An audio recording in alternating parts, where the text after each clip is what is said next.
Each year, Microsoft Research hosts hundreds of influential speakers from around the world, including leading scientists, renowned experts in technology, book authors, and leading academics, and makes videos of these lectures freely available.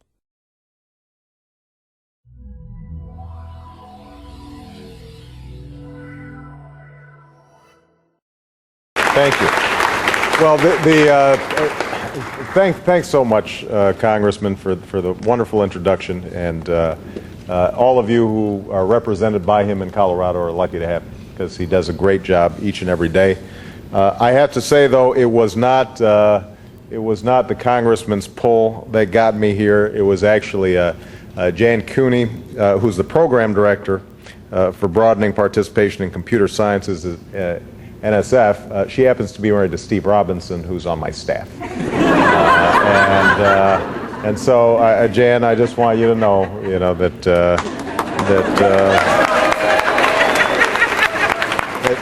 that she's got clout.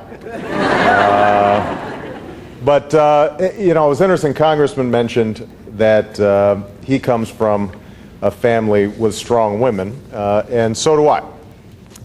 My grandmother never got beyond a high school education, partly because of the times that she was living in, partly because she had my mother when she was still relatively young, and my father had gone off to fight in Patton's army during World War II.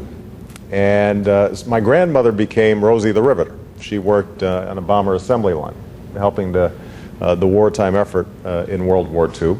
But despite the fact that she never got a chance to go to college because Rosie the Riveter didn't get access to the GI Bill, she ended up working as a secretary at a bank and ended up being the first vice president of a bank in the state of Hawaii, despite never having gotten the opportunity to go to college.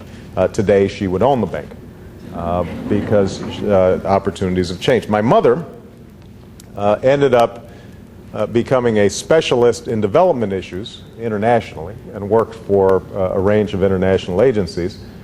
But her particular expertise was working with village women and their development, because she was one of the strong proponents early on of a philosophy that has subsequently been proven by all sorts of evidence, that the single best indicator of how well a country is going to do is how well it educates its women. And if, in fact, women are getting educated, you are not only educating the woman, you are also educating the children, and you are educating a nation. And as a consequence, everybody benefits. My wife, as you might expect, is no wallflower. She's trained as an attorney, but now is heading up community affairs at the University of Chicago Hospital. But most of all, what inspires me about this program are the prospects of my two daughters. I've got a 7-year-old daughter named Malia and a 4-year-old daughter named Sasha. And they are, I would say, on track in about 3 years to be smarter than I am. And I want to make absolutely certain that whatever dreams they decide to pursue, that every single door is going to be open to them. I don't want somebody telling them they can't do math. I don't want somebody telling them they can't do science. I don't want somebody telling them that they can't be an engineer. I don't want somebody telling them that they can't develop the next iPod or the next chip or work in nanotechnology. I want them to go as far as their dreams may take them. And unfortunately, because of long historic discrimination in the areas of gender, we can't be assured of that unless we've got strong advocacy organizations that are willing to make absolutely certain that those opportunities are available to them.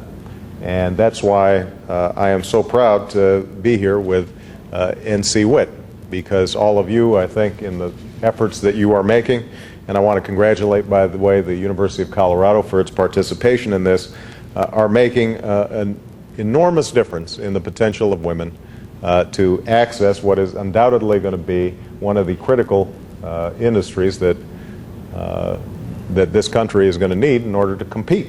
I mean, the fact is that we now live in a global information age economy.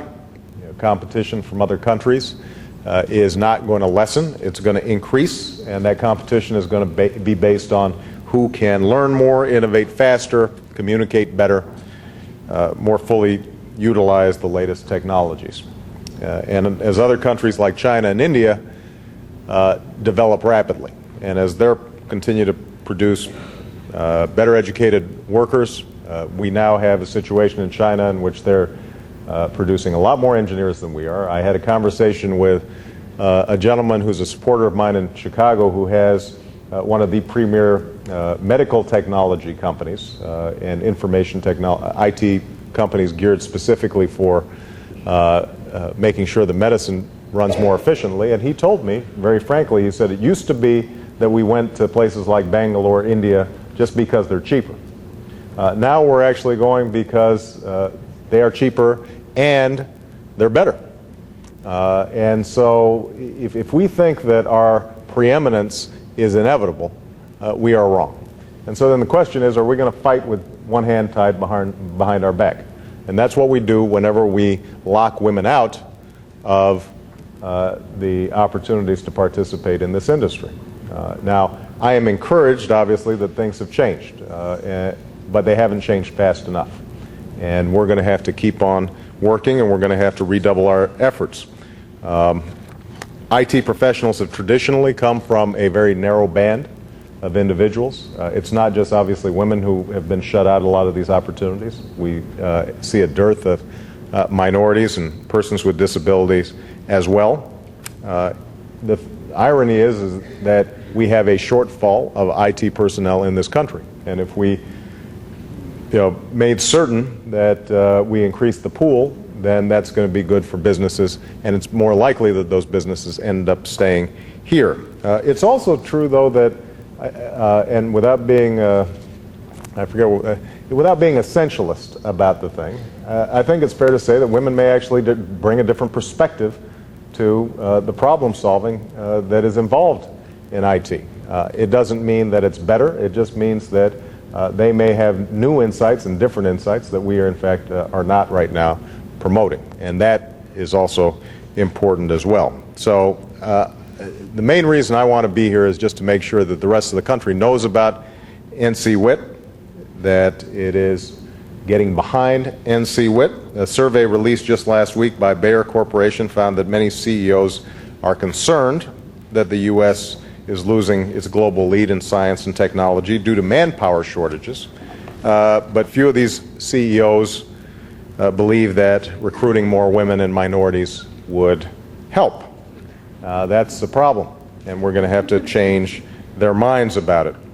Here in Washington, we need to make sure that any innovation and competitiveness legislation that we pass, and I suspect that there may be legislation that passes over the next several years, includes ways to increase participation for all groups in our society.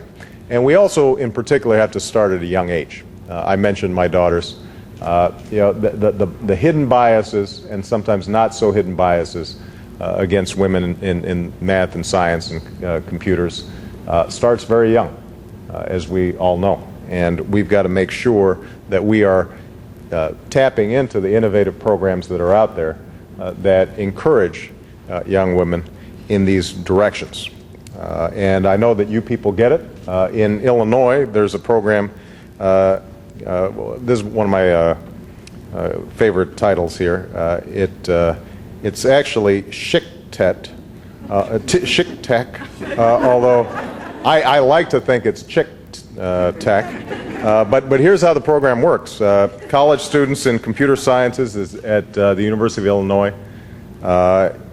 and several partner colleges across Illinois work with high school students to mentor, guide, and demonstrate career options. NSF has the Broadening Participation in Computing program to expand opportunities. And so all of you get it, and I greatly appreciate it. Let me just close by mentioning something I read a while back. Jonathan Kozol, a wonderful writer who's documented some of the challenges that our educational system face, wrote a book recently called A Shame of the Nation.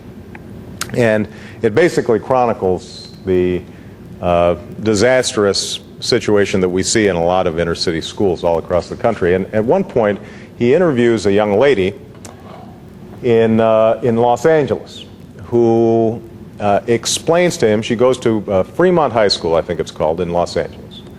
And this young woman starts explaining that she has taken hairdressing twice.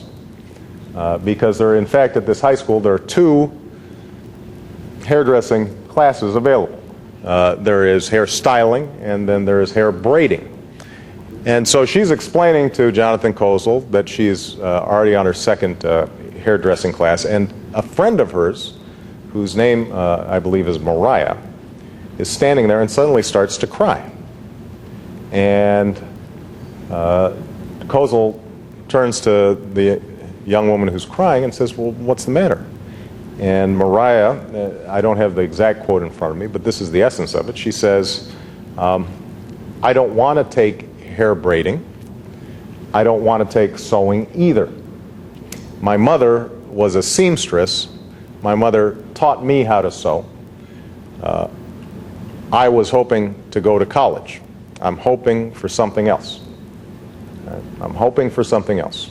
And when you think about young women like Mariah who are hoping for something else, we have an absolute obligation to make sure that we are there to meet them when they reach out to fulfill those hopes. And that's part of what NC WIT is trying to do. So I congratulate you and look forward to being a partner with you for many years to come.